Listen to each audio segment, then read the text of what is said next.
एक सीमा तक, धैर्य की सीमा तक तो ठीक है, इसके बाद जब अभद्र व्यवहार करें तो कानून व्यवस्था तो सर्वत्र है। सठे साठ्यम समाचरित।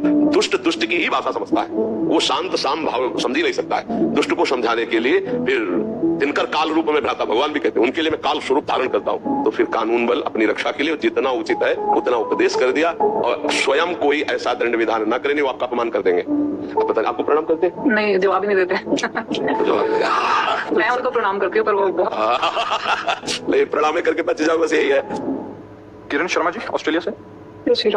राधा वल्लभ श्री हरिवंश। महाराज जी, मैं एक अध्यापिका हूँ जो ऑस्ट्रेलिया के एक स्कूल में नवयुवकों को और युवतियों को शिक्षा प्रदान करती हूँ। उस समाज में अध्यात्म का अधिक महत्व नहीं है और विद्यार्थी प्रायः शिक्षक के साथ अभद्र व्यवहार करते हैं। सभी ऐसा नहीं है, परंतु बहुत मात्रा में पाए जाते हैं। जब वो विद्यार्थी मुझसे अभद्र भाषा में बात करते हैं, करें या मुझे हानि पहुंचाने की कोशिश करें, तो मुझे किस दृष्टिकोण से उन परिस्थितियों को देखना चाहिए? क्या हानि पहुंचाने पर तो फिर सरकारी मदद लेनी चाहिए।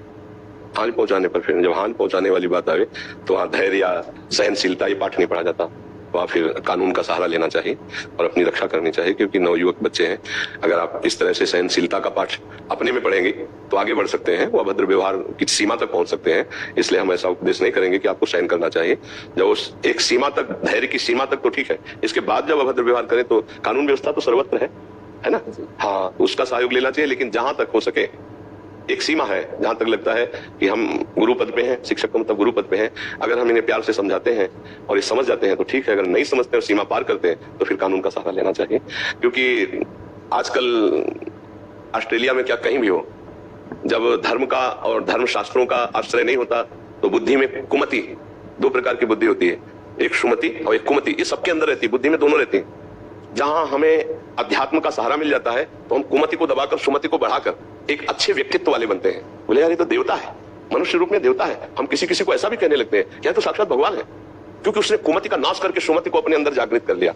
अब अध्यात्म ना होने के कारण, अध्यात्म ज्ञान ना होने के कारण कुमति ने सुमति को दबा दिया है और सर्वत्र कुमति का बोलबाला हो रहा है। जैसे व्यभिचार, व्यसन, हिंसा, चोरी, ये बहुत मात्रा में फैल रहा है। नए नए बच्चे ड्रग्स ले रहे हैं, इंजेक्शन ले रहे हैं, जहरीली नशे कर रहे हैं। अब उनको अर्थ चाहिए, अब अर्थ के लिए वो कुछ भी कर सकते हैं, क्योंकि उनको नशा चाहिए, और नशा हुआ तो अब गर्लफ्रेंड बॉयफ्रेंड व्यभिचार खूब है, मनमानी व्यभिचार हो रहा है। अब ऐसे लोग यदि उपद्रव करें तो केवल कानून का इशारा है, उनको धर्म की शिक्षा काम नहीं आएगी। वो नहीं समझेंगे तुम्हारे धर्म को और तुम्हारी धर्म की बात को, क्योंकि कुमति अब अपने रंग में है।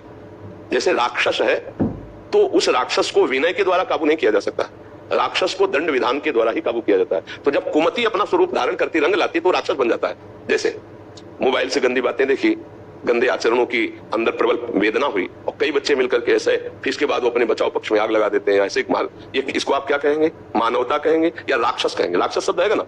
राक्षस कौन हुआ? जो सुसुख वांछा में इतनी बुद्धि भ्रष्ट हो गई कि अपने जैसे ही शरीर को, हमारे शरीर को चींटी काटे तो हमें दुख होगा, उस शरीर को हमने नष्ट कर दिया, धर्म विरुद्ध आचरण कर दिया। तो ये राक्षसी प्रवृत्ति बढ़ रही है। गुरु है, हमारी माता के समान है, इनके सामने कैसा व्यवहार करें? आप खुद बता रहे हैं कि वो ऐसा व्यवहार, अभद्रता, तो कुमति बढ़ी हुई। कुमति को दंड के द्वारा सुधारा जाता है। सुधारने के 4 बताए गए शासन के। साम माने विनय पूर्वक समझाना, आप हाथ जोड़कर कहते हैं आप ऐसे ऐसा, देखो आपके स्वभाव का परिवर्तन होना चाहिए, आप हमारे बच्चे हो, साम। और दूसरा, उनको प्रलोभन देकर आप अच्छे बनोगे, आप ऐसे हो जाओगे आप। और तीसरा, कुछ देकर, उसे दाम कहते हैं, राजनीति के अंतर्गत आता है इसमें। चौथा फिर आता है आखिरी दंड। अगर तुम नहीं समझ पा रहे हो तो यहाँ साम दाम भेद ये सब नहीं चल पाएगा, यहाँ एक दंड ही चल पाएगा। जब कुमति बढ़ती है तो दंड के द्वारा ही सुधरता है, दूसरा कोई उपाय नहीं होता। नहीं तो वो आपके ऊपर हावी हो सकते हैं, चाहे स्त्री शरीर हो चाहे पुरुष शरीर हो। हेलनात्मक वृत्ति देखे तो फिर कानून का सहारा ले। नहीं, आजकल के नए बच्चे अपने माँ बाप को नहीं मानते हैं तो आपको क्या मानेंगे? बहुत ही अध्यात्म विहीन जीवन होता चला जा रहा है। आज हमारे नवयुवक भारतीय भाई या कुछ बाहर रहने वाले ये सत्संग सुन रहे हैं, हम एहसान मान रहे हैं, हम उन्हें धन्यवाद कहते हैं कि आप सत्संग सुन रहे हो, ये हमारे भाग्य है। उनके भाग्य नहीं है, हमारे भाग्य की आप सत्संग सुन रहे हो। ऐसे कलिकाल में, ऐसे वातावरण में जहां ऐसी राक्षसी बुद्धियां अपना तांडव कर रही हैं, वहां नौजवान गंदे आचरण छोड़ रहे हैं और अच्छे सत्मार्ग में चल रहे हैं, तो हम ये समझते हैं कि हमारे ऊपर बड़ी कृपा कर रहे हैं। हाँ, तो कम से कम बात मान रहे हैं कि हमारे ऊपर बड़ी, और लाखों की संख्या में, एक तो नहीं लाखों की संख्या में। जैसे प्रातःकालीन का रात कहो, रात के जैसे हम 2:15 में लिफ्ट से नीचे होते हैं और फिर लिफ्ट से लेकर के यहाँ गेट तक 35-40 हजार लोग होते हैं, बच्चे बच्चियां, और उनमें 80% नवयुवक होंगे, नौजवान। तो हमें लगता है कि रात में क्लब में नाचने वाले बाबा जी के लिए रोड में खड़े हैं, बस इतना ऐसे हुए चले गए। तो कलयुग में भगवान की विशेष कृपा हुई कि संत की बात मान रहे हैं, बाबा जी की बात मान रहे हैं, नहीं तो आजकल कोई किसी की बात नहीं मानता है। तो अब इतनी तप बल कि आपकी बात का प्रभाव पड़े, ऐसा तो है नहीं, क्योंकि आप गृहस्थ में तो फिर कानून बल अपनी रक्षा के लिए जितना उचित है उतना उपदेश कर दिया और स्वयं कोई ऐसा दंड विधान न करें वो आपका अपमान कर देंगे। आज के बच्चे ऐसे उद्दंड है, तो आप हमें तो यही लगता है कि ऐसे ही चला जाए, क्योंकि सहनशीलता ज्यादा नहीं। अगर ज्यादा सहनशीलता तो फिर वो दुष्टता पे उतर आएंगे। एक संस्कृत में शब्द कहा गया है नीति में, सठे साठ्यम समाचरित, कि दुष्ट को दुष्टता की भाषा समझ में आती है। एक यशो थे थाने के, यशो ही तो कहते हैं, तो वो उनको जब परिचय के थे तो दर्शक कि वैसे अगर विनय पूर्वक समझाया जाए तो सामने वाला चाहे चोर हो चाहे दुष्ट हो समझ सकता है। तो उनका महाराज जी ये पवित्र बुद्धि वालों में तो हो सकता है लेकिन दुष्टों में नहीं। उन्होंने घटना सुनाई कि किसी चोर ने चोरी की, पक्का पता चला किसने चोरी की, उसको बैठाल करके बड़ा मीठा मंगाया, ठंडा पानी पियो। कहा भाई जो चोरी की है हमें पता है, आप दे दीजिए। कौन कहता है चोरी की? ये प्रोग्राम हो गया। इसके बाद उठाया डंडा, 20 डंडे मारे। बोले सर अभी बताता हूं, अभी पूरा था।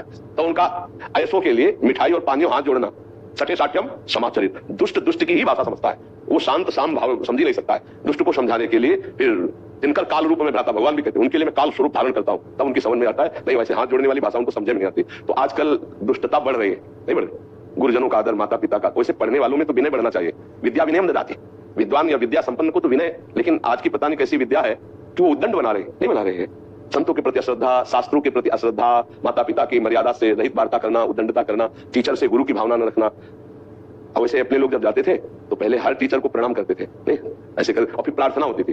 अब पता आपको प्रणाम करते? नहीं, जवाब ही नहीं देते। मैं उनको प्रणाम करती हूँ पर वो ले प्रणाम करके बच जाओ, बस यही है। ले आज का समय बदल गया देखला। हाँ, तो हम लोगों को जो शिक्षा प्रारंभ में दी जाती थी तो सबसे पहला काम होता है जब टीचर के सामने जाते थे तो ऐसे। हाँ जी, भारत में तो फिर भी अभी कुछ हद तक ये मर्यादा है, बट विदेशों में तो इसका खंडन ही हो गया जी पूरा, मतलब पहले से ही। तो ये विदेश के ही अवगुण हमारे देश में आ रहे हैं, विदेश के ही अवगुण आ रहे हैं, नहीं आ रहे। ये जो विचार प्रवृत्तियां हैं, जो गंदी बातें, विदेशी अपनी भारतीय थोड़ी। भारतीय संस्कृति में एक बार एक पूर्व प्रसंग है कि जब अकबर सम्राट था तो राजवीर क्षत्रियों की बहुत हत्या हुई युद्ध में। उसके द्वारा तो बलशाली कुल परंपरागत तो राज्य करता रहा। तो रात्रि के समय एक 12 वर्ष का पूरा कवच बांधे हुए और उन लाशों में दीपक से ऐसे चेहरे देख रहा था। तो सब सैनिक सो रहे थे, कुछ अंगरक्षकों के साथ कि कितने मारे गए अकबर देखने के लिए। उसने देखा कोई सैनिक हाथ में बाला, जब प्रकाश पड़ा तो देखा अत्यंत सुकुमार 12 वर्ष। तो बोले डरने की बात नहीं, मारना नहीं, कौन है? नजदीक जाके मैं, हाथ में दीपक, उनका तुम कौन हो?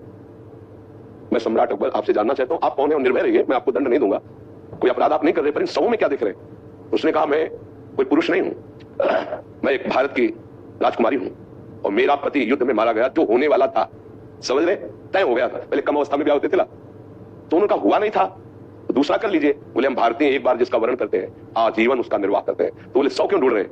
बोले उसके साथ भस्म करूंगी अपने शरीर को, चिता लगाऊंगी। उसके होश उड़ गए। ये भारतीय संस्कृति, एक बार जिसको वर्ण कर लिया आजीवन के लिए उसका। सत्यवान को जब वर्ण किया सावित्री जी ने तो नारद जी ने बताया बहुत गलत कर लिया, 1 वर्ष में मर जाएगा। तो उनका 1 वर्ष तो बहुत होते जिसको हमने वर्ण किया, एक दिन भी अगर वो हमारे साथ रहेंगे तो आजीवन उसी स्मृति में हम निकाल देंगे। और उसी पातिव्रत ले यमराज से छुड़ा लिया सत्यवान को, अपने चरित्र को सुना। ये हमारा भारत देश है, ये हमारे भारत की संस्कृति है। ये नहीं कि 4 दिन उससे बॉयफ्रेंड बने, फिर ब्रेकअप, फिर दूसरा, फिर ब्रेकअप, यानी ऐसे फिर तीसरा। अब देखो ये क्या है? चरित्रहीनता है ना। ये कहां से आया है? बाहर से आया ना, अपने देश का है। हमारे समय जब हम स्कूल में पढ़ते थे शब्द नहीं था, बॉयफ्रेंड गर्लफ्रेंड शब्द नहीं था। ये अभी जब से मोबाइल चला होगा तभी से चला होगा, हमें लगता है। जानते नहीं थे। हाँ, ये बात तुम्हारी हम ज्यादा पॉइंट देते कि हम लोग एक ही स्कूल में पढ़े, बच्चियां बच्चे थे, कबड्डी खेलते थे। 10, 12, 13, 14 वर्ष की अवस्था वाले बच्चों में दोषी नहीं था। हाँ, ये तुम्हारी खास बात रही, जो जानते ही लेते। आज 12, 13 वर्ष का बच्चा पूरा संसार का पंडित है, पूरी बात जानकारी उसको है। ये बात नहीं कि जानकारी लेती। तो इसीलिए आप अपनी मर्यादा की रक्षा करते हुए धैर्यपूर्वक नौकरी का निर्वाह करें। बच्चों का जितना सुधार करने की आप चेष्टा कर सकते हैं उतना कीजिए, अपने को बचा के, और आप खुद भगवान नाम स्मरण में लगिए। वो जीवन यापन के लिए, लेकिन जीवन प्रभु के लिए है। आप प्रभु का नाम जब कीजिए, जब आपको ऐसा लगे कि अब हमारे जीवन